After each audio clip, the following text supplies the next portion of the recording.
Mike Lally, welcome to this edition of Market Brief. The people watching the webcast now will be business people who are interested in exporting. Probably they haven't done it before. Maybe they're a little bit afraid that they're going to gamble the farm and lose their shirts in the process. Is exporting a terribly risky endeavor these days? I think for American companies looking to go international, it's not a question of if, but when, and how to go exporting and how to be able to make international sales. Right now we see with globalization and the use of the internet that we see that our goods and services have demand across the world. And I think the important thing is that there's resources out through the U.S. Commercial Service, through our global network, to make that job a lot easier for you as an exporting company. Isn't it true with all of the business-to-business and business-to-consumer e-marketplaces these days that anybody can be engaged in international business? Some of the viewers might already be, but don't know it. You'll find that with the internet, it's getting much more easier to get your product out into the global marketplace. By having a web presence, you have a 24-hour, 7-day-a-week window into new markets where companies are going to be contacting you directly to find out, how can I ship? I'd like to be looking at different options for buying your product from the United States. And the point is that through the U.S. Commercial Service, there's the opportunity to find out, are these good buyers? Are these people that I can work with? Do they have the kind of sales presence in the overseas markets that I'm looking for? And again, those resources can be there by the U.S. Commercial Service to help find those buyers. Before taking the plunge into exporting, what should a business be aware of? What kinds of things should they ask themselves before taking that plunge? It's a very good question. Small companies and large companies really always have to do an internal assessment.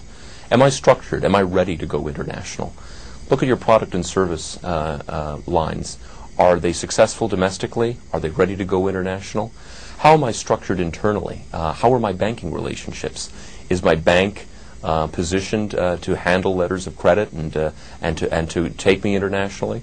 What about my own internal personnel and human resources position? Do I have the right mix of people who have the skills, who have the long-term vision to take my company international? And finally, what's my management commitment?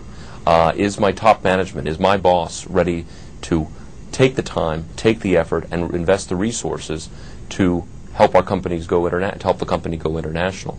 Importantly, I think there is that working with the U.S. Commercial Service, you have the opportunity to do that internal assessment and then make the decision of what markets are right for you. You've outlined a very comprehensive approach about going global. Are there some preliminary steps that a business can take without going whole hog? Absolutely. I think you have to basically, in terms of understanding your own company, how do we want to look at exporting? Is there going to be an exporting marketing program and a strategy? Or do you really want to say, hey, look, I'd like to explore this market in Asia or in South America? We offer solutions for companies through the U.S. Commercial Service that can identify a distributor, identify a potential agent or a partner overseas that can basically be that first initial plunge into the market and to understand if it's right for you. In addition to the U.S. Commercial Service, are there other resources out there for a small business that will help exporting be easier for them? Well, global supply chain management has become a really important and hot topic because we're finding that in a very fast cycle of goods throughout the world, it's very important how you move your goods. Through the U.S. Commercial Service, we maintain relationships with freight forwarders and shippers and others to basically understand how best to ship your good and how that can be done in a cost-effective manner. We maintain a corporate marketing agreement with FedEx that basically provides that kind of service, advice, and counsel for companies looking at good shipping and logistics options. The same is true in banking relationships. If you're looking at legal advice, our offices throughout the country, especially in the service areas that we provide, maintain these relationships with these very important pillars of doing international business, whether it's legal, banking, shipping and logistics, and transportation solutions. Can you give us an example of a small company that may have been a little bit tentative in their desire to export, but who you helped go through the various steps from the very beginning to a successful transaction? Recently, we've engaged with a company in the Philadelphia area that was looking to take its what was called a cosmeceutical international. It does a special cream, and it had received a hit on its website from a potential buyer in South Korea. This small company had never had international experience before, and they called us up. We had received a referral through one of our partner organizations, and we went out and visited with them. And they had explained that they had some initial concerns as to whether or not this Korean buyer was reputable. Did they have the money that they say they did, and did they have the points of sale that they said they did? We agreed to contact and engage our office in the American Embassy's commercial service in Seoul, in South Korea. What they did was our Korean colleague there invited their Korean counterpart in to understand more about the company. And it turned out that this company, which was based in Seoul, had multiple sales points throughout South Korea, was a multi-million-dollar firm, and actually did have the resources and the ability to do business that it said it did.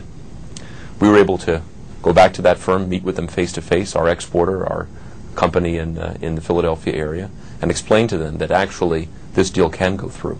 And what had happened was that then they had developed a distribution agreement with them and had moved forward, and now are making sales into South Korea, all based on an unsolicited website hit. Fortunately, in this situation where they can contact us and ask us, is this real? Research shows that most foreign inquiries to U.S. businesses go unanswered. Why is that? Why would any company refuse to answer a potential buyer? I think a lot of it is just simply lack of knowledge and a certain amount of fear. The fear of the unknown. Is this company in Asia, South America, Europe, are they reputable? And really not understanding what are the resources out there where I can check that firm and understand, should I even be looking at it? There's some legitimate reasons as well. Maybe this company from overseas is price hunting and price shopping to see if its good and service is competitive. But I think the important thing to take away from that is that through the U.S. Commercial Service, we have the opportunity to contact our offices, understand who that buyer is in that given market, develop the bona fides, and then come back to you so you can make the business decision about whether or not to quote the article or quote the bid and then carry through with the actual transaction. You've talked about some of the challenges for small businesses going international for the first time. What are the benefits? I think if you look at the business situation even in the last 10 or 20 years, it's becoming more of an imperative to look internationally. Our competitors are looking internationally and have been for many years, whether from Europe, from Asia, from South America, while the United States remains a very large and rich market with 290 million consumers. You'll see that more and more companies are going to be looking to diversify. And what I would say to small companies looking to go international, do you feel comfortable right now with your customer mix, or would you rather have some more diversification? The answer is probably yes. And the opportunities really are great, whereas you might find a situation where your growth might be plateauing in a North American market. Have you considered what in Asia or in South America, where that product might never be introduced, and you might not have a competitive situation because it would be brand new? So by thinking broadly, you're answering the question, yes, I must be international, not whether I should be international.